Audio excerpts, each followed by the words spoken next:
Habíamos dicho el día de ayer que íbamos a trabajar ciertos conceptos que nos van a funcionar a nosotros para hacer la metodología de la tipología estructural un poquito más sencilla de comprender. Habíamos dejado también una tarea. Alguien antes de empezar a preguntar, me puede decir qué es, o antes de empezar con el concepto que yo les traigo, me puede decir qué es una carga.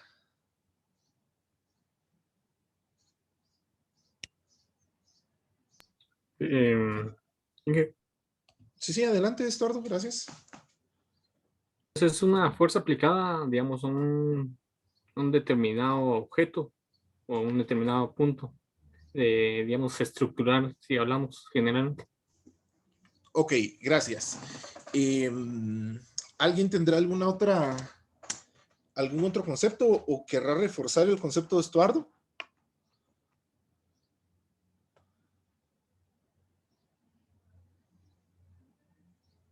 No sé qué dijo Estuardo que me sacó la clase, pero este, yo tengo que es una estructura que está sometida en sí a cargas ya sea externas o por su misma carga. También pueden ser cargas así dependiendo del ambiente en el que está la estructura. Ok, gracias, Pauli. Nos fuimos un poquito más adelante de lo que vamos a ver, pero está muy bien aplicado el concepto, la investigación y la metodología como tal. Ahora bien, definamos la parte general de la tipología estructural y para poder establecer nosotros el tipo de estructura que vamos a necesitar en determinados criterios que necesitaremos tomar o en su momento deberíamos de definir para poder establecer la viabilidad de una estructura, siempre vamos a depender de dos cosas fundamentales. Lo primero es para qué nos va a servir la estructura y esta pregunta me lleva a poder venir y decir qué cargas le voy a colocar a mi estructura. ¿Por qué? Porque no es el mismo tipo de fuerzas a la que va a estar sometida una estructura que va a ser utilizada, por ejemplo, para un restaurante, que para una vivienda, para un cuarto, para un comedor, para una biblioteca, por ejemplo. Para poder nosotros establecer este tipo de conceptos, necesitamos ver qué son las cargas, ¿sí? Una carga, pues, según la definición, es una o varias fuerzas que resultan del peso de los materiales de construcción o de la carga de ocupación. Ok, ¿por qué una o varias fuerzas? Centrémonos en esto. Una de las fuerzas que más se aplican a las estructuras y que lo vamos a definir como la carga madre o la carga motriz de cualquier estructura es el peso propio del edificio. Es decir, lo que pesa una viga, lo que pesa una losa, lo que pesa una columna, etcétera, etcétera. ¿Sí?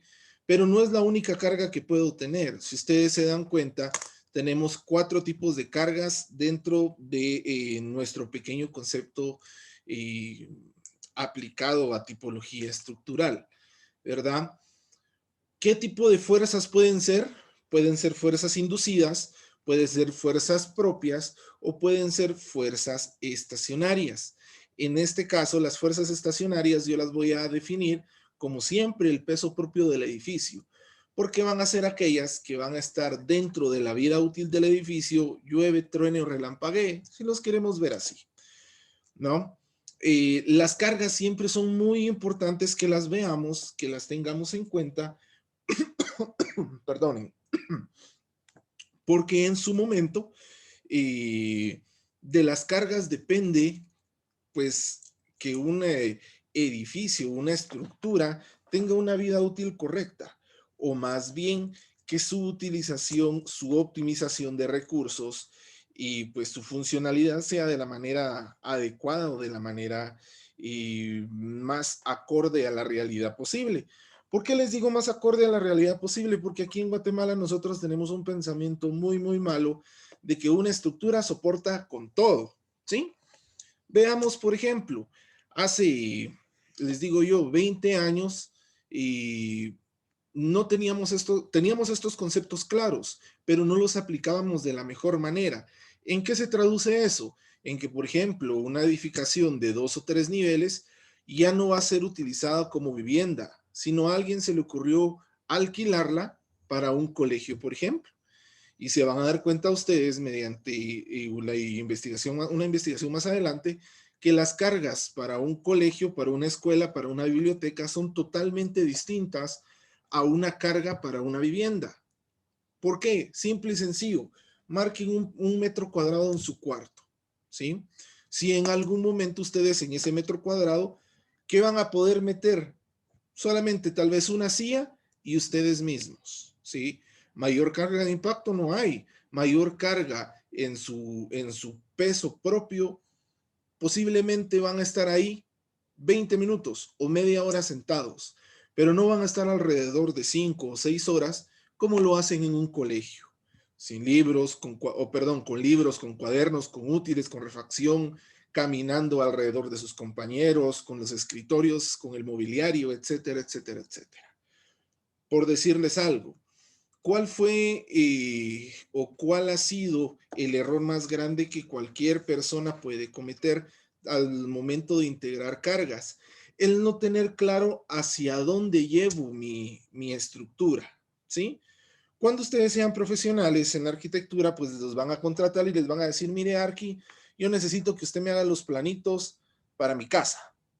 Primer nivel, quiero mi garage, quiero un local. Segundo nivel, quiero una sala familiar, por ejemplo, y quiero colocar mi oficina porque soy abogado. Y en el tercer nivel, quiero colocar toda mi vivienda. Y en el cuarto nivel, una lavandería, por decirles algo, ¿verdad? Bueno, entonces ustedes ya con los conocimientos de tipología vienen y empiezan a analizar qué tipo de cargas vamos a establecer para poder verificar que la funcionalidad de mi estructura sea de la manera correcta. Bueno, para definir ese tipo de cargas, pues yo necesito saber también qué tipo de cargas hay, ¿no? Pero les mencionaba esto porque en su momento nosotros, si ya tenemos claro cuál es el rumbo de nuestra estructura, va a ser más fácil integrar las cargas de utilización, de servicio y de ocupación para que en su momento mi estructura pueda no colapsar, ¿verdad? Si en algún momento, pues a futuro, ustedes ven que esa estructura dejó de ser vivienda y que ahora se convirtió en una discoteca, pues esperemos que nuestras sobrecargas o nuestras cargas que no fueron tomadas en cuenta en el diseño original puedan resistir y puedan resistir las cargas de ocupación. Un ejemplo muy claro, por ejemplo, lo vimos el día de ayer, lo platicábamos en un grupo de WhatsApp de ingenieros civiles. Si ustedes se dan cuenta, en 4 caminos están haciendo un paso a desnivel. Y este paso a desnivel lo diseñó un ingeniero estructural muy, muy bueno de apellido Ruiz, que en su momento es de los tops para estructuras en Guatemala. Y él hacía un comentario muy, muy atinado, en donde decía que su estructura está bien diseñada, ya que ayer, en el paro nacional que se dio en 4 caminos, los señores de los 48 cantones pues se situaron arriba del paso a desnivel. ¿Qué quiere decir eso? Un paso a desnivel no está diseñado para poder soportar el peso de 600, 700 personas al unísono, si lo queremos ver así. Está diseñado para soportar cargas móviles que tienen cargas de entrada y de salida de acuerdo a la circulación vehicular. ¿Cuál fue la prueba de fuego con él? Que a lo largo de 8, 10, 12 horas estuvieran más de 200, 300 personas sobre la estructura del paso a desnivel. Eso es lo que buscamos siempre, ¿sí? Una prolongación de la vida útil por una buena integración de cargas. ¿Qué hubiera pasado si este ingeniero no hubiera calculado la carga como es? Pues muy posiblemente a las 2 o 3 horas el material noble no aguantó, se colapsa. Un gran problema, una gran tragedia hubiera sido, por ejemplo, y entonces ahí ya vemos que no estamos integrando las cargas de una manera correcta. Más adelante vamos a ver cómo se hace esa integración de cargas. Mientras tanto, les puedo decir que las cargas las vamos a dividir en 4 grandes grupos. Estos grandes grupos tienen, por supuesto, subdivisiones y tienen sus métodos de aplicación muy puntuales. Las primeras cargas que vamos a ver, las vamos a definir como cargas gravitacionales, que son aquellas cargas que pueden aplicarse a una estructura dentro de su vida útil, ¿sí? Ojo, cargas gravitacionales, su mismo nombre lo dice, son aplicadas a una estructura dentro de su vida útil. ¿Por qué dentro de su vida útil? Porque las cargas gravitacionales son aquellas que se acentúan en nuestra estructura por la gravedad. Simple y sencillo. ¿Cuál pueden ser esas estructuras? ¿O por cuál pueden ser esas cargas? Pues todas las cargas que sean apoyadas de manera totalmente vertical, es decir, que traten de apachar a nuestra estructura. Yo siempre lo he explicado de esta manera, ¿sí? Ahora, la pregunta del millón, ¿y por qué el concepto lo dice? ¿Por qué dentro de su vida útil? Ah, ojo, una estructura también tiene vida útil, ¿sí? En ingeniería, por ejemplo, se trabaja que los proyectos de agua potable puedan tener un periodo de vida útil medio de 25 a 30 años. Sin embargo, les digo yo a un cliente, por ejemplo, mire, su casa va a estar diseñada para funcionar de una manera correcta de 25 a 30 años. En lugar de darme a mí el trabajo, va a desconfiar de lo que yo estoy haciendo y muy seguramente no me va a dar el proyecto de diseño, ¿verdad? Una estructura, sea de concreto armado, sea de acero, o sea de una mezcla de ambas, debe de tener por lo menos 75 años de vida útil. Por lo menos.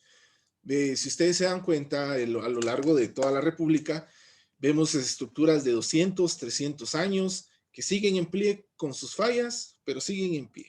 Y también hemos visto estructuras de 15, 20 años que ante un sismo pueden pues colapsar, ¿no? Esto se debe a la mala aplicación de las cargas y mala aplicación de materiales. Ojo, un tip, nunca digan cuál es la vida útil de una estructura. Ustedes como arquitectos y como diseñadores lo van a saber, pero no se los digan a sus clientes. No por querer verles la cara, no por querer hacer un trabajo a medias, sino porque muchas veces los números no reflejan la realidad que es. Yo puedo diseñar una estructura para que funcione 200 años, pero si en su momento no se le da el mantenimiento preventivo o el mantenimiento adecuado, o no utilizaron las especificaciones en los materiales que yo recomendé, eso le iba quitando vida útil, ¿sí? La vida útil es algo muy complejo de tratar, es mantener estándares de calidad muy perfectos para que esto pueda ser un poquito más fácil de sobrellevar, ¿ok? Las cargas gravitacionales se dividen en cuatro grandes subdivisiones. La primera de ellas le vamos a llamar la carga muerta. La carga muerta no es nada más que el peso propio de la estructura. Simple y sencillo. ¿Cuánto es lo que pesa el concreto? ¿Cuánto es lo que pesa el acero? ¿Y qué es lo que va a llevar mi construcción que nunca va a moverse? ¿Ok?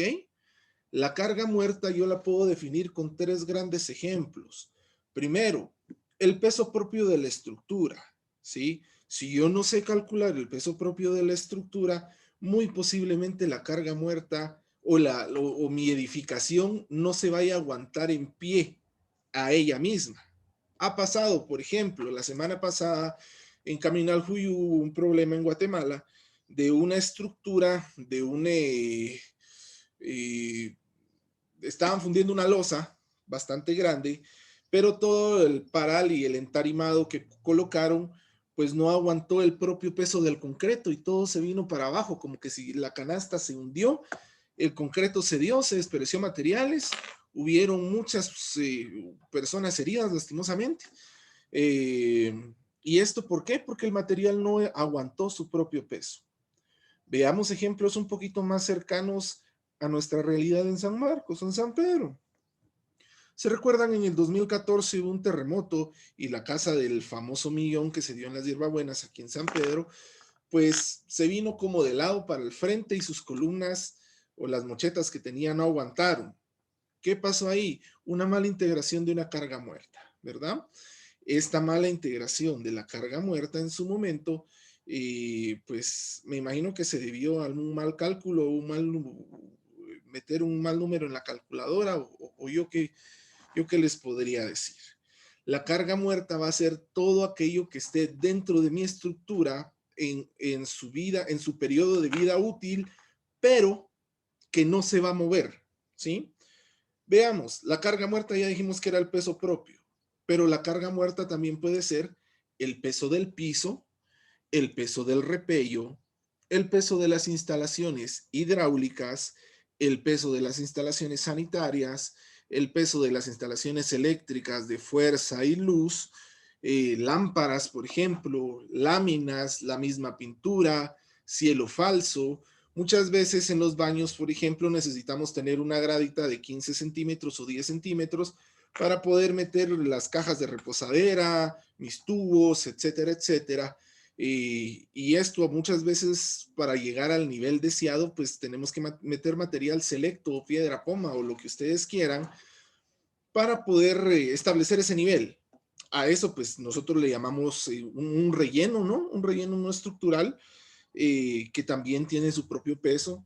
Por ejemplo, podríamos establecer ya para naves industriales, por ejemplo, todo el cableado de Wi-Fi, para hospitales, ¿qué les digo yo? Oxígeno, calefacción, aire acondicionado en hoteles. Es decir, todo lo que vaya directamente anclado a la estructura y que muy pocas veces se va a quitar o se va a mover, ¿sí? Si ustedes se dan cuenta, en grandes centros comerciales, en grandes hospitales que tienen sótanos, si ustedes ven la losa en donde termina el sótano, siempre hay tubos prendidos, ¿sí? O tubería, ya sea de PVC, de HG o yo que sé, de acero galvanizado, no sé qué más le podría decir. Todo eso que va anclado a una losa podríamos decir que es una carga muerta, ¿sí? Aún más, una carga muerta podríamos decir que en su momento podría tomarse también como los depósitos de agua que se tienen dentro o en los techos de las casas. ¿Por qué? Porque a pesar de que es un nivel fluctuante de fluido que va subiendo y bajando, siempre va a estar ahí, ¿sí? Yo he visto algunos problemas, y más adelante vamos a ver fotografías de ello, en donde la losa, precisamente donde se ubica un rotoplas, pues lógicamente muchas veces se agrieta en la parte de abajo. Pero no es que se agriete porque hay filtración de agua, no es que se agriete porque realmente está mal instalado el rotoplas, sino se agrieta porque la carga de la losa que estamos chequeando no fue tomado en cuenta el peso del rotoplas y el peso del agua, ¿verdad? En conclusión, la carga muerta son todas aquellas cargas que nunca las vamos a mover, nunca las vamos a quitar de nuestra estructura. Ok, pero si se dan cuenta en la diapositiva no solo dice carga muerta, también dice carga viva. Esta carga viva, a diferencia de la carga muerta, la vamos a calcular dependiendo de la ocupación de nuestro edificio. En algún caso podríamos decir que la carga viva está en función a qué y cómo vamos a utilizar nuestro edificio.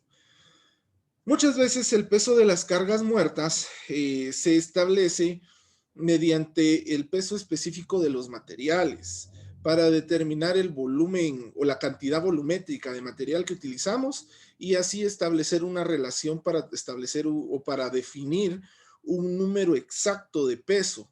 Ahora bien, la carga viva no. La carga viva está en función a su ocupación. ¿Dónde podemos encontrar los valores de carga viva aplicados hacia la normativa guatemalteca? Pues vamos a ver que en las normas de seguridad estructural número 2 y 2.1 se encuentra una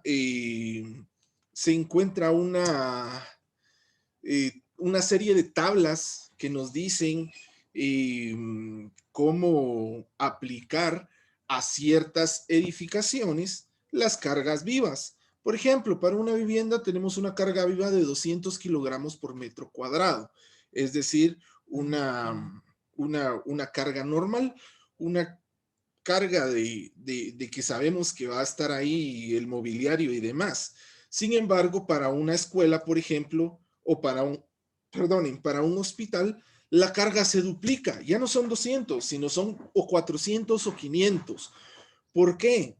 Porque en su momento, pues el hospital, ante una emergencia, va a funcionar para muchas personas, va a tener mucho más mobiliario y en su momento tiene que ser una obra importante o súper importante para poder atender a la población. ¿Ok?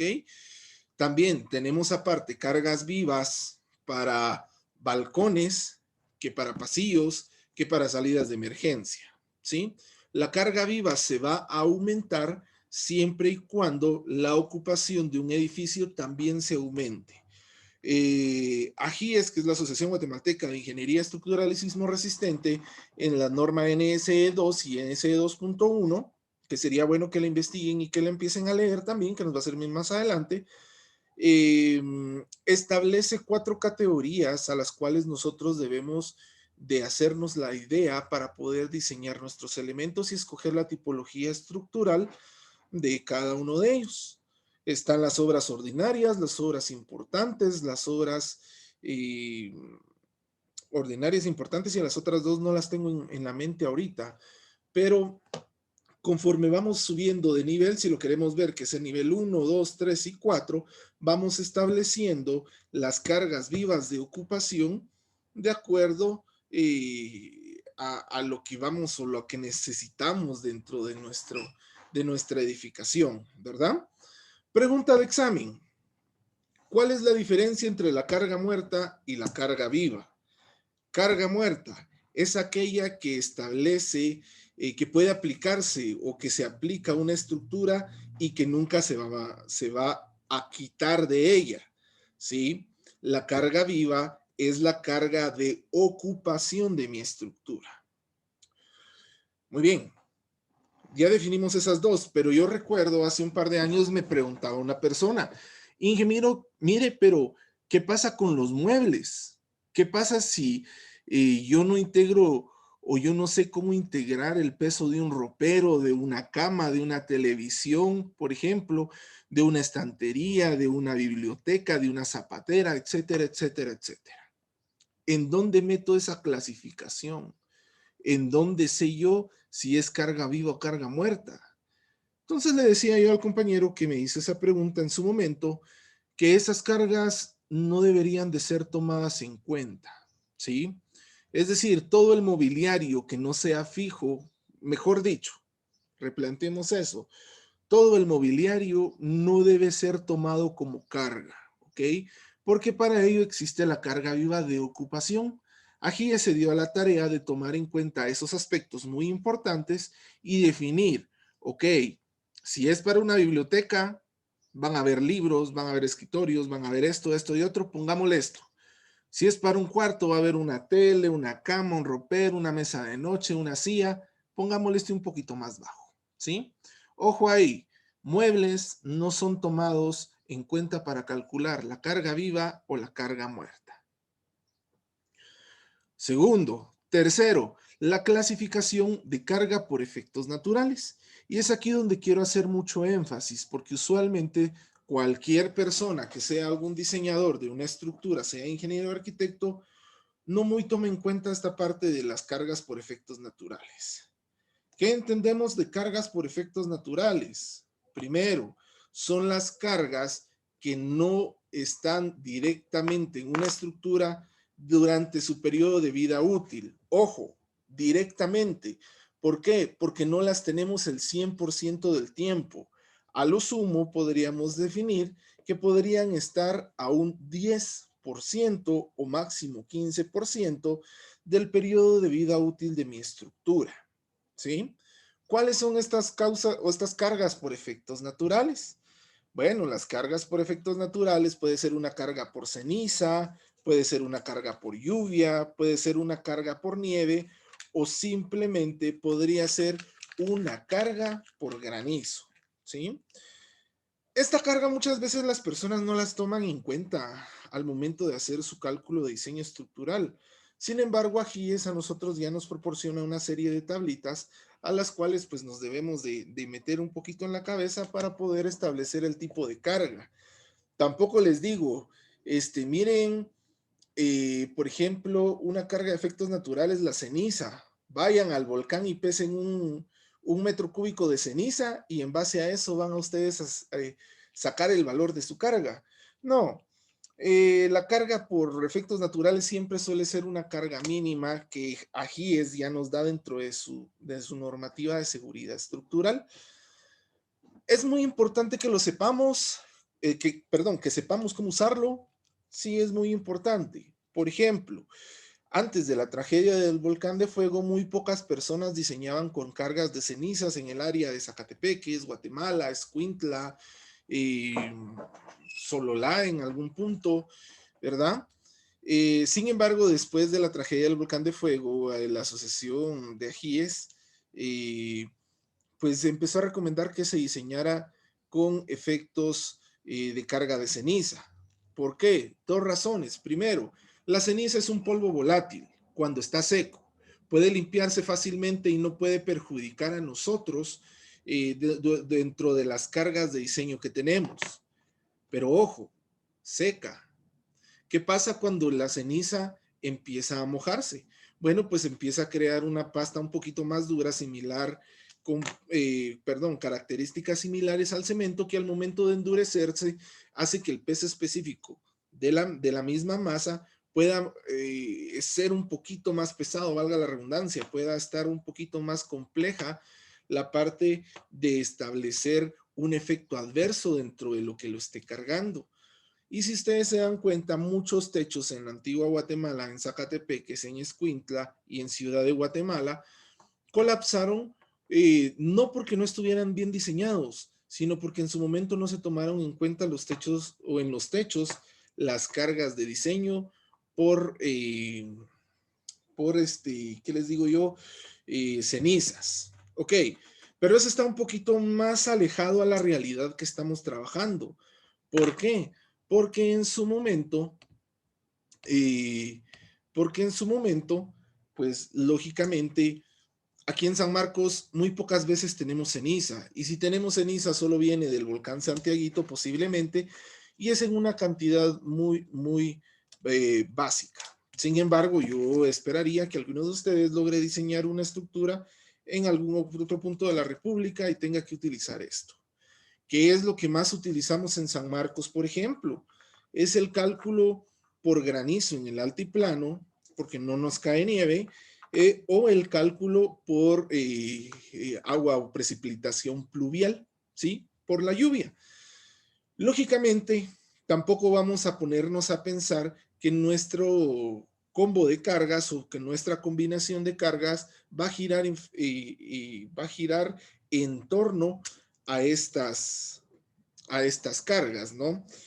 Yo siempre lo he dicho, estas cargas tienen su complicación, pero también tienen su grado de aplicación y también tienen cómo poder establecer nosotros que en su momento podemos tener otra solución para no integrar las cargas. Por ejemplo, platicamos con los jóvenes de diseño estructural 4 que las cargas por efectos naturales, si son de precipitación pluvial, ¿cómo puedo desfogar esas cargas? Poniendo bajadas de agua pluvial, ¿sí? Con la pendiente correcta en los pañuelos, en una losa, puedo evitar que mi agua se repose y así evitar que mi losa sobrecargue la precipitación pluvial. Para el granizo, por ejemplo, puedo establecer un techo a dos aguas con una pendiente correcta para que en su momento no pueda establecerse de una manera simple y asentarse el granizo. Yo lo pueda limpiar fácilmente cuando ya sepa que mi losa está sobrecargada. Tampoco les voy a decir que una losa se va a grietar o va a colapsar por 2 o 3 milímetros de agua que tenga o por 2 o 3 milímetros de ceniza que tenga, ¿verdad? Entonces, en Guatemala no es muy utilizada la carga por efectos naturales, sin embargo, sí es recomendable que tengamos siempre en cuenta estas cargas para cuando vayamos a diseñar en un espacio muy en específico. Y por último, en las cargas gravitacionales, estableceríamos lo que es la sobrecarga. La sobrecarga no es nada más que un complemento de la carga muerta. Es un valor en específico muy puntual, ¿sí? Yo lo defino. ¿Me lo dan las tablas? Sí, me lo dan las tablas, pero aquí es donde utilizo mi criterio de diseñador estructural y establezco el valor de mi sobrecarga. La sobrecarga lo voy a definir, o la voy a definir, mejor dicho, como el factor de seguridad que le voy a dar a mi construcción, por aquello de que se me olvidara integrar algo en mi carga muerta, ¿sí? Por ejemplo, en la cervecería centroamericana, allá en Shela, hace, les digo, unos 6 años, se diseñaron unas losas de un área administrativa en donde en la parte de abajo, teóricamente querían unos ganchitos para que todas las personas que llegaran con su bicicleta la pudieran colgar de en esa manera. Y pues establecer ahí que, ¿qué les digo yo? Establecer una manera más ordenada, más vistosa, más elegante de hacer un parking, ¿no?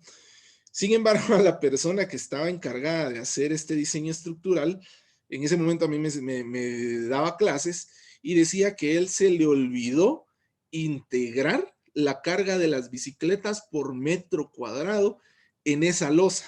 La losa todavía existe, no ha tenido ningún problema, pero ¿cuál fue el éxito de que él no se metiera en problemas? La sobrecarga, ¿sí? Si, por ejemplo, yo no sé integrar el peso del piso cerámico, por ejemplo, y su relleno, pues ahí está la sobrecarga que, como dijera mi catedrático, solo gana CES, ¿verdad? Si a mí se me olvidó integrar el peso, por ejemplo, del aire acondicionado, pues la sobrecarga en su momento pues va a poder establecer ciertos criterios para que mis cargas no sean damnificadas. Ojo también a esto. Las cargas nunca las vamos o las vamos a integrar con valores mínimos, ¿sí? Nunca vamos a poner lo más pequeño. ¿Por qué? Porque, insisto, en Guatemala estamos acostumbrados a que en su momento, pues no diseñamos de la manera correcta y terminamos utilizando una edificación con fines diferentes a los que fue concebida, ¿sí? Tampoco les digo que diseñen con lo máximo, porque diseñar con cargas máximas es sumamente peligroso, por 2 razones. Primero, porque estamos sobrediseñando nuestros elementos estructurales, y si muy bien un diseño muy bajo es malo, un diseño muy alto es doblemente riesgoso. Y segundo, porque es muy caro. Mientras más cargas le metamos a mi estructura, más acero me va a pedir, más concreto me va a pedir. Entonces, en su momento tenemos que balancear la parte económica con la parte de factibilidad para que todo pueda ser o establecerse de una manera correcta. Me detengo aquí y pregunto, ¿alguien tiene alguna duda o alguien tiene algún comentario, compañeros?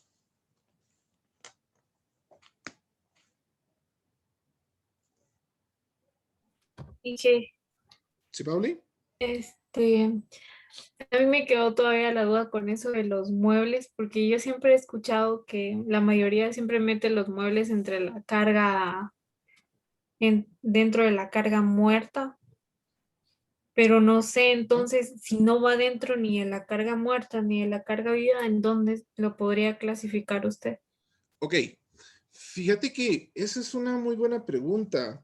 Usualmente lo meten en la carga muerta, pero insisto, los muebles, yo no puedo establecer la característica del mobiliario que debería estar dentro dentro de una edificación, ¿sí? Yo te puedo decir, hace 20 años utilizaban muebles de madera sólida, de roble, cedro, pino blanco, que eran muebles pesados. Ahora, ¿qué es lo que se está utilizando? Son puros muebles prefabricados, o muchas veces ya tenemos el walk-in closet, ¿va? Que ya solo son planchas de MDF que colocamos y ahí que se vaya, por ejemplo. O veamos un ejemplo más, los televisores. Hace 20 años los televisores tenían una gran caja en la parte de atrás que los hacían sumamente pesados. Ahora no, los televisores son de pantalla plana que a lo sumo pesarán, ¿qué les digo? 5 o 10 libras. La carga, la carga de mobiliario o la carga de todos los muebles que estaríamos utilizando dentro de un edificio siempre van implícitos en la carga viva, ¿ok? Ya no es necesario que la integremos. Pero esto tiene una restricción muy importante. Media vez sean muebles que sabemos que no van a estar. Por ejemplo, yo te digo, voy a diseñar una biblioteca y yo sé que esa biblioteca le va a funcionar a la Universidad de Occidente durante 20 años en el mismo lugar, ¿sí? Bueno, ahí sí ya tengo que integrar la carga de muebles. ¿Por qué? Porque sé que no, por ningún motivo van a utilizar con otro fin esa edificación, ¿sí? Entonces ahí sí ya tendría que integrar un poquito el tema de muebles, el tema de libros y maximizar un poquito la carga, pero eso lo vamos a ver un poquito más adelante. No sé si respondo tu pregunta. Sí. Ok, ¿habrá alguna otra duda?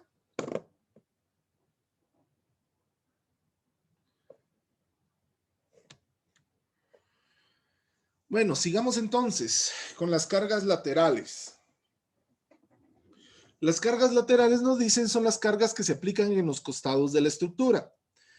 Ojo, las cargas gravitacionales y las cargas laterales no son las mismas. Las gravitacionales se aplican de acuerdo al peso o a la gravedad o de forma vertical y las cargas laterales se aplican de manera horizontal. Las cargas laterales más utilizadas las vamos a definir como cargas por fuerza y cargas de sismo o cargas de viento. Esto muchas veces las personas no lo utilizan de esta manera. ¿Por qué? Porque estamos mal acostumbrados a que las cargas de sismo las integramos de una manera totalmente distinta. Las cargas de sismo siempre son laterales, nunca pueden ser de alguna manera totalmente vertical. ¿Por qué? Supongamos que mi mano es una estructura. Al momento de venir un sismo, lo que trata es tratar de sacudir la estructura mediante fuerzas totalmente laterales, ¿sí? Lo mismo pasa con el viento. Permítanme. Me está quedando sin carga. Ok. Lo mismo pasa con el viento, ¿sí? Con el viento, cuando una estructura y cuando tenemos una estructura llega al viento, lo que trata es tratar de moverlo, porque el viento tiene esa particularidad de oponerse a la resistencia que tiene, que encuentra, mejor dicho, en el camino en donde está pasando, ¿sí? Las cargas de sismo antes se calculaban en base al peso propio de la estructura mediante un método que se le llamaba el 6W de la IBC de 1997. Sin embargo, AGI se ha dado a la tarea de ya tener coeficientes muy en específicos para Guatemala en donde nosotros podríamos establecer ya para un punto muy en específico qué tipo de carga de sismo, cómo un sismo afecta a mi estructura y en base a coeficientes de sitio, pues establecer de qué manera podríamos nosotros verificar estas cargas. Ahora bien, las cargas de viento, también les digo, no son cargas que se calculan de manera, que se calculan de una manera improvisada, sino ya GIES nos da también en su normativa una serie de tablitas y no una serie de tablas generales, sino ya una serie de tablas muy puntuales en donde nos dice para San Pedro, Zacatepeque, San Marcos, la fuerza del viento es tanta, a tantos metros de altura. Para San Pedro Ayampuj, por ejemplo, o San Pedro Carchá en Alta Verapaz, la fuerza del viento a tantos metros es tanto, ¿sí?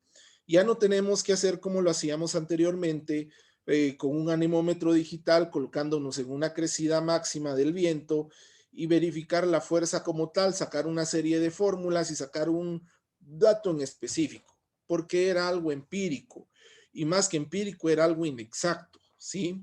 Ahorita GIES ya nos da esa parte. ¿Por qué es importante que diseñemos por viento? Por sismo siempre va a ser importante que diseñemos. Recordemos que estamos en una zona altamente sísmica, vulnerable. Yo siempre lo he dicho, 8 de cada 9 sismos prefieren San Marcos para sentirse, ¿va? Entonces es necesario que aprendamos a diseñar por sismo. Pero también les digo, por viento es muy importante. Ustedes se dan cuenta, estamos casi que a mitad del invierno. No está ni lloviendo, pero tampoco hay aire. Hay un poquito de aire, un poquito de viento, pero es soportable para las estructuras. Vámonos un poquito tiempo adelante, unos 3 meses adelante, y veamos ya en octubre, noviembre, diciembre y enero. En noviembre y diciembre las ráfagas de viento se intensifican a un 60% de lo que estamos ahorita. Quiere decir que las estructuras ya podrían colapsar por la fuerza del viento, ¿sí? Entonces es importante que siempre chequemos esta parte. Y aún más, por ejemplo, yo tengo en mi lápiz que es una estructura y mis dedos son el viento. ¿Qué es lo que hace el viento para poder atravesar una estructura? Lo que hace es venir, separarse en dos y al momento de terminar la estructura se vuelve a juntar, ¿sí? Pero no es como que se separa y se vuelve a juntar y ya se fue como es un fluido newtoniano como el agua, por ejemplo, ¿sí? No, el viento crea cierta turbulencia que en su momento hace que nuestros edificios vibren. ¿Cómo es esa turbulencia? Viene el aire, se separa en la estructura y al momento de juntarse otra vez, crea ciertos remolinos que chocan entre ellos que provocan que mi estructura vibre. Ojo, la vibración de la estructura siempre es muy, muy complicada. Si alguien ha estado, por ejemplo, en una estructura muy alta, unos 5 niveles, un 24 de noviembre a las 12 de la noche y hay mucho aire, siente como que si la estructura estuviera temblando. ¿Por qué? Por esos mismos remolinos, esa misma envolvente que tienen los que tienen ciertas edificaciones a tenderse cuando no están diseñadas de una manera correcta, ¿verdad? Más adelante vamos a ver en las combinaciones de cargas cómo poder aplicar estos criterios y cómo poder amalgamar todas las cargas para que en su momento puedan ser bien aplicadas. Tercera clasificación de las cargas por fuerzas, mejor dicho, hidrostáticas o presión de tierra. La definición nos dice son presiones laterales colocadas en forma variablemente distribuida de tipo triangular. ¿Por qué estas no se encuentran catalogadas dentro de las cargas laterales? Ok. Recordemos, la carga por sismo y la carga por viento, en su momento son cargas que no son totalmente estacionarias dentro de la vida útil de una estructura. Es decir, yo les decía que iban a estar dentro del 10 o 15% de vida útil del edificio. No es que tengamos un sismo de 7.8, por ejemplo, a cada 2 días. Tampoco es que tengamos ráfagas de 60 kilómetros por hora 20 veces al día durante un mes completo, ¿sí? Sin embargo, las presiones por fuerzas hidrostáticas, presión por agua o la presión por tierra, muchas veces sí van a estar a lo largo de todo el periodo de vida útil de una estructura. ¿Cuándo pueden ser estas aplicadas? Cuando diseñemos un muro de contención, por ejemplo, ¿sí? Un muro de contención lo que trata de hacer es, como su nombre lo dice, contener las fuerzas laterales que provoca la tierra dentro de una estructura. O aún más, si lo queremos ver en el agua, cuando tenemos tanques, cuando tenemos piscinas, cuando tenemos, ¿qué les digo yo? Canales abiertos. Siempre va a haber una fuerza hidrostática que va a presionar al material para que en su momento éste pueda ceder y desquebrajarse.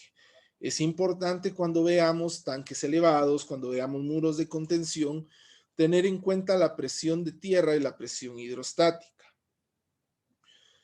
Hoy, mejor dicho, ayer se dio un caso muy, creo que fue en zona 10, se dio un caso muy puntual, si lo queremos ver así, sobre la presión de tierra dentro de muros de contención. Si ustedes saben, hay un muro de contención que se llama soil nailing. Este muro de contención son muros muy delgados, pero que van anclados de acuerdo al ángulo de fricción interna del suelo al cual están reteniendo. Son pines que se le colocan al suelo, se perfora el suelo, se le coloca el pin, electromalla y concreto lanzado de alta densidad para que puedan establecerse ciertos aspectos importantes. ¿Dónde son utilizados estos muros de contención? Cuando hay sótanos, cuando tenemos una altura muy grande y se nos hace complejamente elevado el costo de operación y mantenimiento y construcción, de un muro de construcción convencional. Les menciono este tipo de muros porque ayer se dio un caso bien feo de que cierta constructora, por no hacer un estudio de suelos correcto, empezó a colocar un muro de soil nailing de 10 metros de altura, como de 50 metros de largo, una mole como para 3 sótanos, y en su momento, pues los anclajes no aguantaron. Es decir, perdón, la tierra se empezó a desmoronar atrás del muro, ¿sí? Muchos se preguntaban por qué estaba pasando esto. Muchos decían que era licuefacción, muchos decían que el suelo estaba muy húmedo, que no se le dio un tratamiento con geosintéticos y se crearon muchas teorías. Sin embargo, la realidad de todo esto es que las presiones de tierra con las que se calculó el ángulo de fricción interna y con las que se calculó el recubrimiento del muro soil nailing no fueron hechas de la manera correcta. Por lo tanto, entonces podríamos establecer que una presión de tierra sí es necesaria conocerla y establecerla cuando se diseñan muros de contención. El 80% de los muros de contención que se hacen en San Marcos siempre van a ser muros de piedra, muros de concreto ciclópeo. Estos tienen muchas deficiencias, pero la principal de ellas es que se hacen de manera artesanal, sin un tipo de gestión de calidad muy puntual, ¿verdad? Muchas veces logran fallar porque no retienen la cantidad de presión lateral a los cuales están sometidos. ¿Y por qué no se retienen? Porque no fueron calculados, ¿sí? En su momento vamos a ver cómo poder empezar a visualizar la concepción de un muro de contención para contrarrestar las presiones de tierra. Y la cuarta clasificación de las cargas móviles son las cargas móviles, las cuales también les vamos a llamar cargas de impacto. Estas cargas son aquellas que tienen efectos de entrada y de salida en una estructura. Por ejemplo, estas cargas son muy utilizadas en 3 tipos de estructuras. Primero, y la más utilizada, en puentes. Nunca vamos a ver un puente que no ha sido diseñado mediante una carga móvil. ¿Por qué? Viene el puente, por ejemplo, este es el puente. No tengo un carrito por aquí, pero tengo una pelota. Por ejemplo, este es el puente. Al momento de que la pelota ingresa al puente, genera una carga de entrada. Conforme va saliendo, genera una, valga la redundancia, o conforme va avanzando, genera una carga de salida. ¿Qué es lo que pasa con ello? Que genera una carga que no es estática a lo largo de todo el puente, sino que solamente genera una carga solo de entrada y solo de salida de la estructura. Estas cargas móviles eran las que yo les mencionaba en su momento cuando hablaba del ingeniero Ruiz y el puente de 4 caminos. También son utilizadas en una estructura de manufactura, por ejemplo. Se han dado cuenta de que cualquier aparato, por pequeño que sea, siempre vibra. Si tiene un motor, si tiene un ciclo de arranque, siempre va a vibrar. Entonces, muchas veces en la industria de la manufactura se utilizan este tipo de cargas para calcular el peso que va a soportar la estructura al momento de que por ejemplo, X maquinaria pueda vibrar. Son utilizadas con motores en las aerolíneas también, por ejemplo, al momento de dar vuelta a un rotor en hidroeléctricas, y para no irnos muy avanzados, en panaderías, por ejemplo, Xelapan, que tiene un proceso industrializado ya de generar sus productos. Ahí sí logran darse cargas móviles. ¿Por qué? Por cernidoras, por motores, por hornos, por esto y lo otro. ¿Ok? Entonces, definamos que las cargas móviles son cargas de impacto, son cargas que no están parejas, si lo queremos ver así, dentro de la vida útil de una estructura. Bueno, pero me dirá alguien por ahí, mire, Inge, pero ¿cómo se aplican todas estas cargas? ¿Será que aplico una por una a mi estructura? ¿Será que aplico una sí, una no? ¿O cuándo sé cuándo aplicarlas? Ah, bueno. Entonces ahí ya viene la parte bonita de la tipología estructural, en donde a mí me tienen que definir dos cosas. La primera es qué estoy diseñando, ¿sí?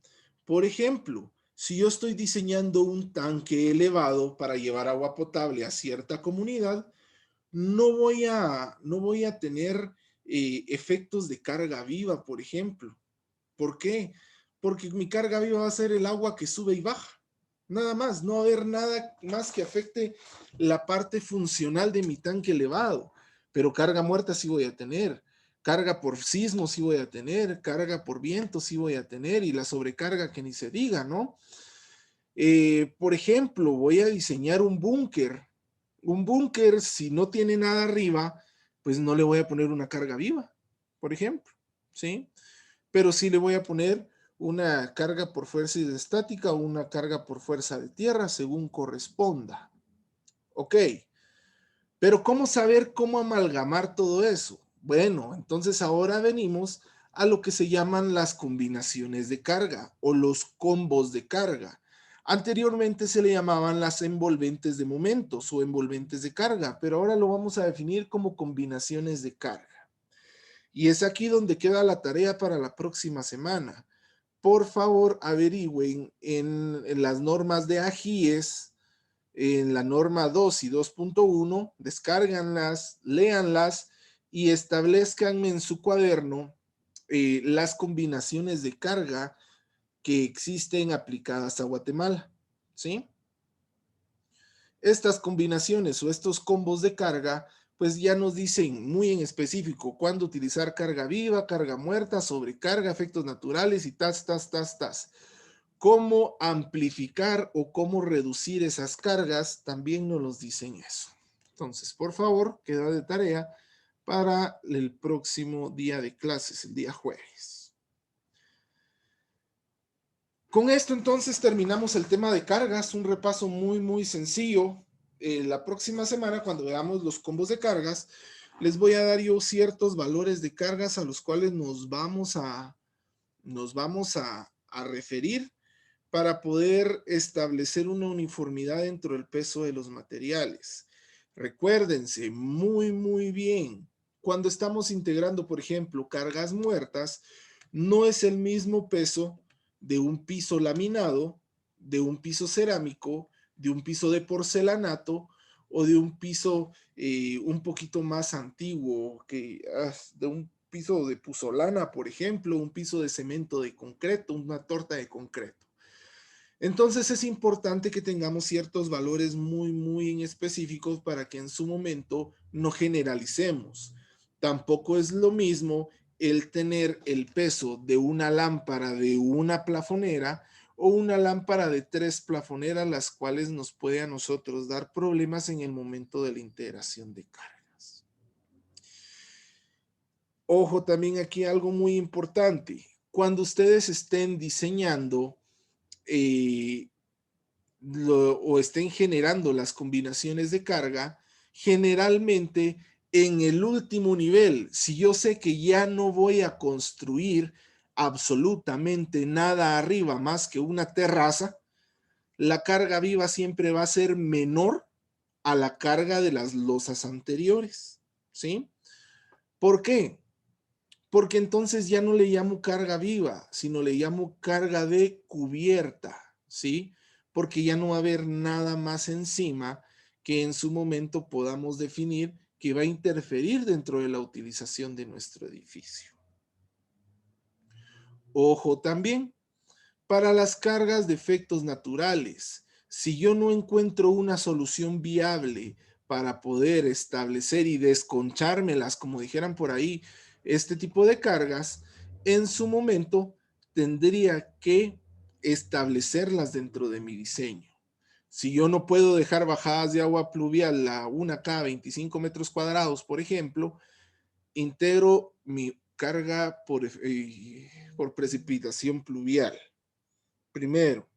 Segundo, si yo estoy diseñando en el área de Zacatepeques, tendría que diseñar force obligatoriamente por los antecedentes que se tienen cargas por ceniza.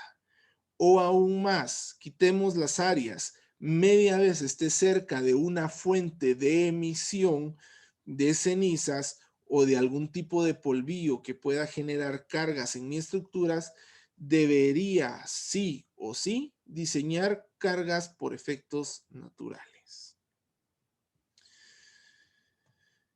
Bueno, entonces veamos, ya que vimos los tipos de cargas que pueden ser sometidos a una estructura, también veamos entonces que estas cargas a nosotros nos van a servir para poder establecer los tipos de edificaciones o tipos de estructuras que en su momento podríamos conseguir para que todo esto pueda funcionar. Vamos a establecer entonces qué es el concepto armaduras, ¿sí? Nos dice, una armadura es una estructura compuesta de elementos unidos entre sí en sus puntos extremos. Los elementos utilizados o usados comúnmente en construcción consisten en puntales de madera o barras metálicas. Las armaduras son utilizadas frecuentemente en techos y en estructuras de puentes. Ok, frecuentemente, pero no solamente se pueden utilizar ahí. En resumen, una armadura es todo aquello que está compuesta, es una estructura compuesta de elementos más pequeños conectados en sus extremos. ¿Cómo se llaman las conexiones de esos extremos? A esos extremos muchos les llaman nudos, muchos les llaman nodos. Cualquiera de los dos nombres está totalmente correcto, ¿sí? Un nodo va a ser en donde se conectan los elementos pequeños de las estructuras y tiene que ser la parte más resistente de nuestra estructura, porque ahí se concentran las cargas que ya hemos predimensionado anteriormente, ¿sí? Las estructuras en Guatemala para edificaciones de tipo ordinario usualmente se utilizan o de maderas, o de algún tipo de madera tratada y que para crear ese nodo se le coloca una platina, ¿no? O de estructura metálica. Ojo ahí, la estructura metálica como tal es funcional, es muy noble, puede estar establecida en un punto correcto, sí, puede estar establecida en un punto correcto, pero una estructura metálica usualmente tiene que ser diseñada para que los pernos, los pasadores de corte, para que en su momento las platinas y los mismos elementos puedan funcionar de acuerdo a sus necesidades. Yo sé que muchos han visto, por ejemplo, las estructuras metálicas que hace don Chonito, le vamos a poner, en su herrería, ¿sí?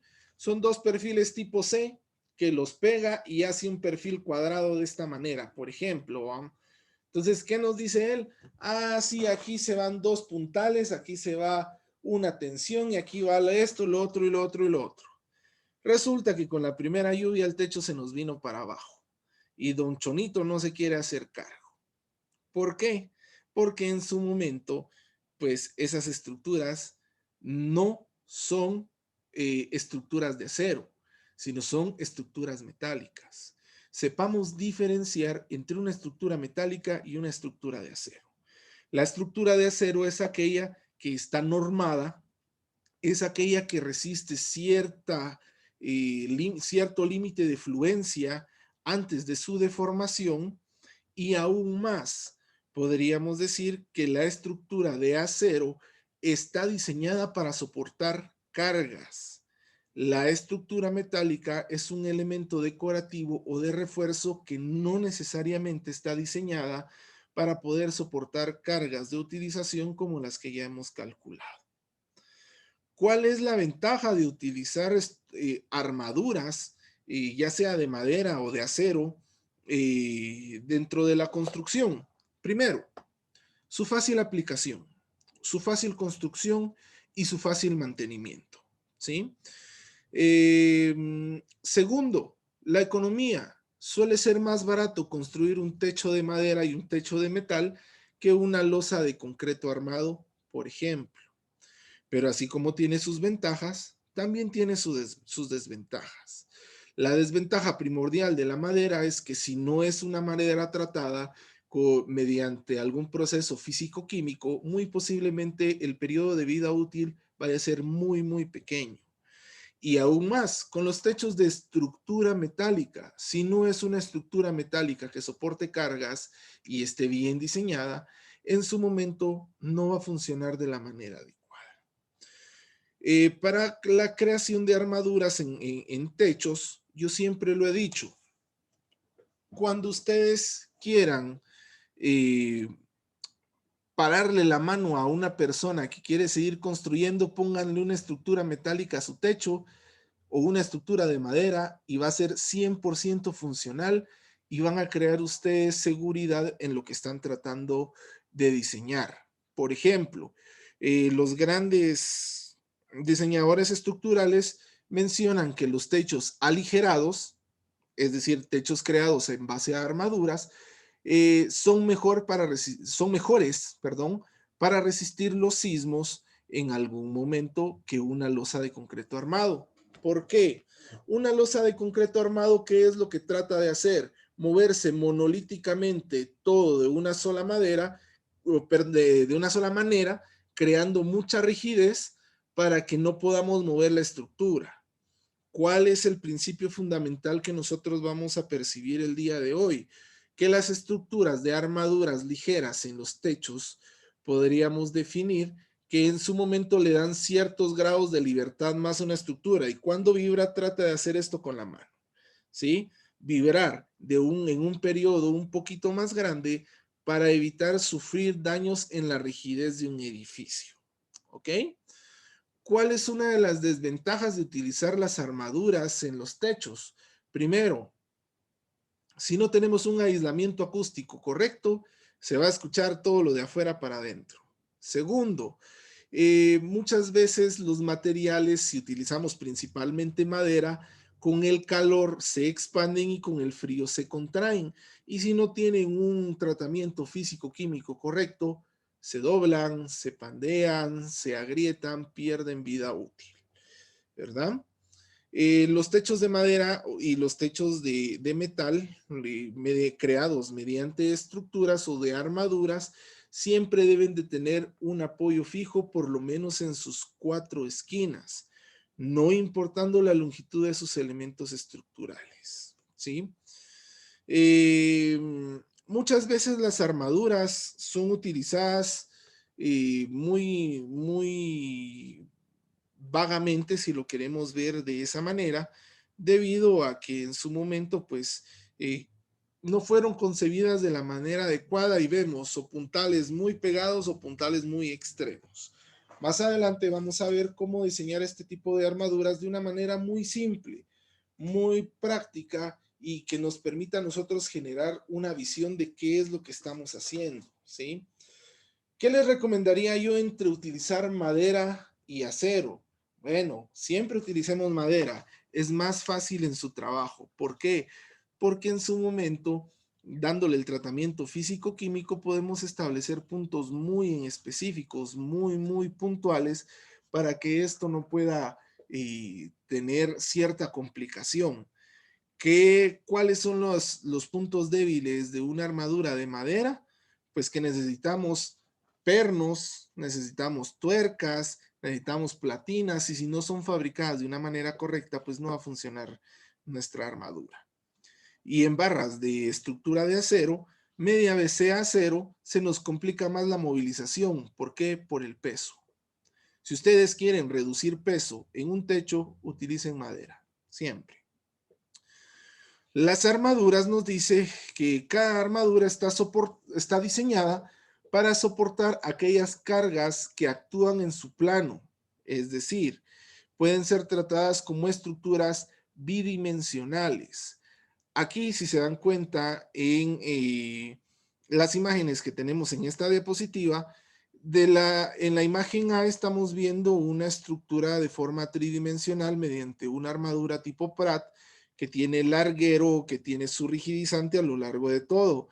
Pero para el análisis y diseño de estas estructuras, nos vamos a dar cuenta que no las podemos analizar de manera tridimensional, es decir, en 3D, como la vemos en la figura A, sino la tenemos que analizar de una manera un poquito más simple, como es el punto B, un punto bidimensional. ¿Por qué? Para no complicarnos la vida. Simple y sencillo. La ingeniería estructural en su momento se caracteriza, sí, por su alta complejidad numerológica, pero también se caracteriza porque para cada problema existe una solución bastante simple, pero hay que pensarla un poquito. Y eso está atado a lo que nos dice ahorita.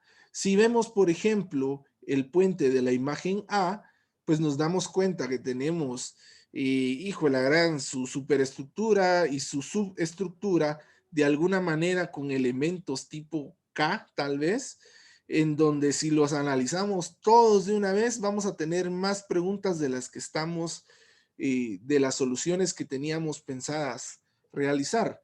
Entonces, una armadura siempre se va a diseñar de forma bidimensional, es decir, como lo miramos en la imagen B, lo vamos a seccionar tanto longitudinal como transversalmente para poder establecer puntos de diseño que nos ayuden a verificar de qué manera podemos establecer estos puntos, ¿no? Nos dicen también la definición, que los elementos de una armadura por lo general son delgados, ¿sí? No necesitamos que una armadura sea una gran estructura para que soporte una gran cantidad de peso. Las armaduras siempre se caracterizan por tener elementos bastante delgados, pero que en conjunto pueden soportar una gran cantidad de peso. Las armaduras no pueden soportar cargas muy grandes laterales, ¿sí? Esa es una gran desventaja de una estructura, que para una carga maximizada de sismo, muy posiblemente tendríamos que utilizar ejes arriostrados para que puedan establecer un punto de partida fundamental y que las cargas no hagan que nuestra estructura se voltee. Por ejemplo, algo muy simple, pero que es muy bien aplicado a este concepto, es que en algún momento, cuando hay una crecida máxima de un río, ¿por qué el puente no soporta la fuerza del río? Por esto, porque no soportan cargas laterales grandes. La fuerza del agua es bastante grande cuando es aplicada en cantidades mayores. Entonces lo que hace es tratar de darle vuelta a nuestro puente y se lo lleva. Así, literal, como se los digo, ¿verdad? Las armaduras siempre están diseñadas para aguantar los esfuerzos a tensión y a compresión, ¿sí? Más no esfuerzos laterales. Si nos damos cuenta, tenemos diferentes tipos de armaduras que en su momento las podríamos checar. Les vamos a hacer zoom un poquito a los que están aquí. Veamos entonces las primeras armaduras, las armaduras más utilizadas a las cuales nosotros nos vamos a acostumbrar a ver, están las armaduras tipo Pratt. Las armaduras tipo Pratt pueden ser utilizadas en techos y también pueden ser utilizadas en puentes. Usualmente la que tenemos en la parte de arriba es una tipo Pratt para techos. Muchos me dirán, miren, pero si yo he visto que las casas solo tienen el techito así, donde tienen dos partes de madera y una platina en el medio. Sí, esas son utilizadas y son funcionales, sí, pero tienen una restricción, que no pueden ser utilizadas más allá de 3 metros de longitud entre sus apoyos, ¿verdad? Puede ser utilizado para techos pequeños, sí puede ser utilizado para techos pequeños, pero media vez se pase de 3 o 3 metros y medio, ya dejan de ser funcionales por la estabilidad que en algún momento deberían de tener al medio de los mismos. Si ustedes van a ver a cualquier construcción, ¿qué les digo yo? Ya vieja, una iglesia, por ejemplo, van a tener o estructuras tipo Pratt o estructuras tipo Hock. ¿Por qué? Porque en su momento, lo que estamos viendo aquí donde está el puntero, a estos se les pueden llamar rigidizantes o tendales, ¿verdad? ¿Para qué nos sirven estos? para, como su nombre lo dice, rigidizar la estructura y que en su momento no tengamos problemas de que se nos pueda colapsar debido a un mal funcionamiento de la misma. Entre las tipo Pratt y las tipo Howe, yo siempre les digo utilicen tipo Howe. ¿Por qué? Porque estas de aquí tenemos el gran problema de que se conectan en los nodos de arriba, donde crea la mayor parte de tensión y compresión nuestra estructura. Es más fácil manejar la tensión y compresión de estructuras tipo Howe. ¿Por qué? Primero, los esfuerzos se minimizan en un 70% y segundo, el control de calidad puede ser un poquito más pequeño para evitar un posible colapso.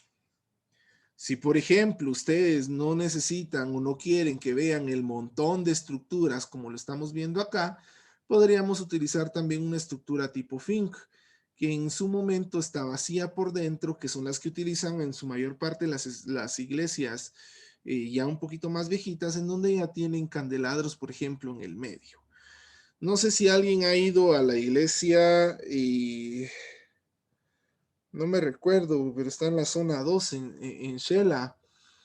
Y no me recuerdo cuál es el nombre de la iglesia, pero está ahí en la zona 2, en la recta que conduce de la rotonda de la Marimba, perdón, para funerales señorial.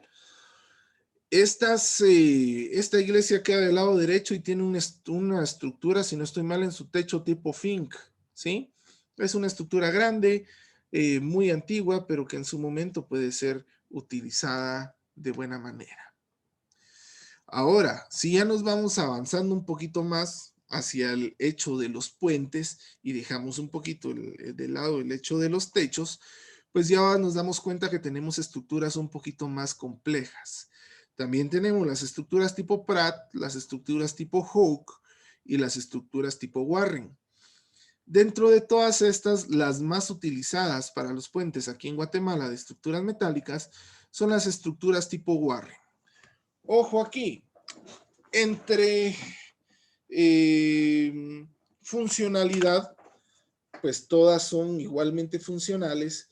Entre factibilidad, todas son igualmente factibles de hacerlas, pero las Warren tienen algo muy en específico que en su momento deberíamos de establecer, y es que se construyen en base a triángulos.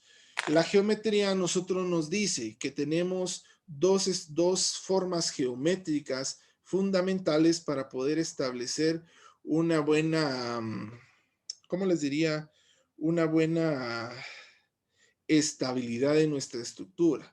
Lo primero de ellos son los cascarones cilíndricos o los semicírculos que en algún momento vemos en puentes arqueados también, que transmiten su carga no de manera vertical, sino que la transmiten a lo largo de su curva o desde su semicurva para poder desfogar las cargas en un punto exacto. Y también tenemos las cargas mediante triángulos, que es lo que estas estructuras tipo Warren utilizan.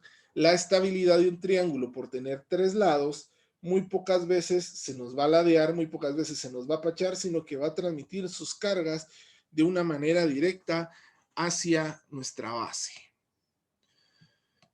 Veamos entonces, hay una estructura que se llama tipo Baltimore. Esta estructura es muy poco utilizada debido a que las fallas en sus conexiones medias se han visto cada vez un poquito más complejas.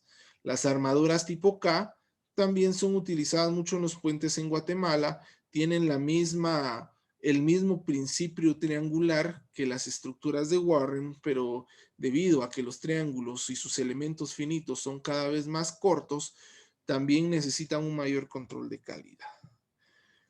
Y por último tendríamos las estructuras ya un poco más convencionales, como una estructura de un estadio, por ejemplo. Todo está en base a función de triángulos. El voladizo, que tenemos de nuestra estructura de estadio, que también está construido a base de triángulos, y una estructura basculante. Esta estructura basculante, pues muchas veces no la vemos utilizada al 100% para un puente o para un techo, pero sí la podemos utilizar como un contrafuerte de un puente, por ejemplo.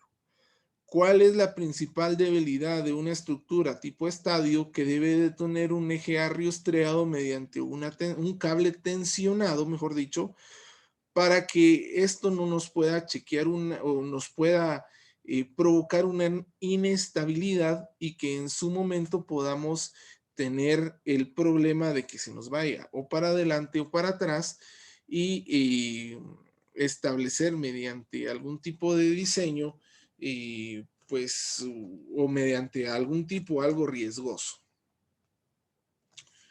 Bueno, ¿preguntas hasta aquí, compañeros, o empiezo a preguntar yo?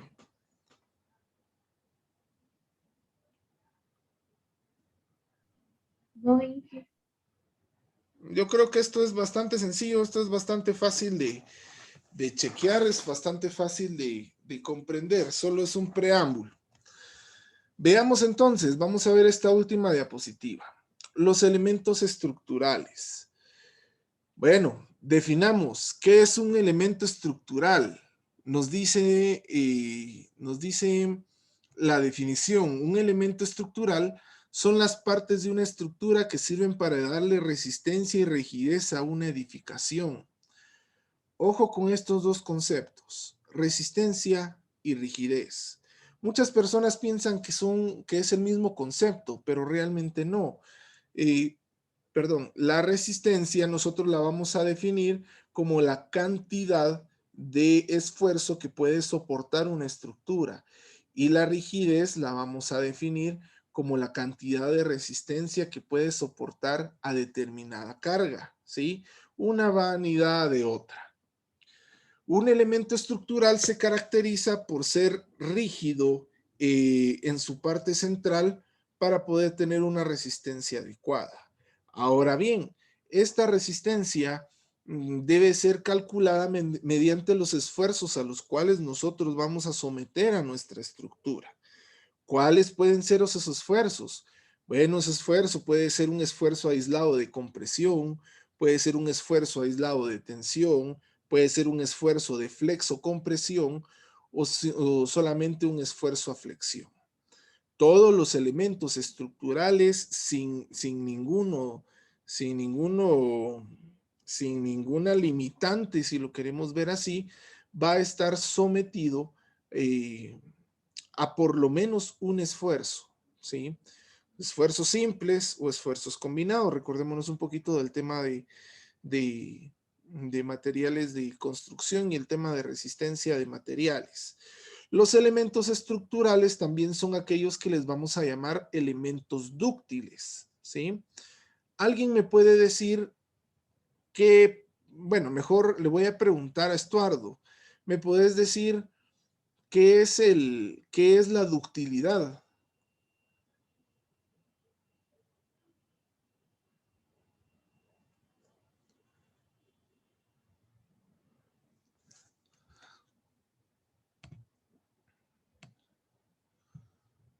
No, Inge, no tengo la memoria. Ok, gracias. Benen, ¿me podrías decir qué es la ductilidad?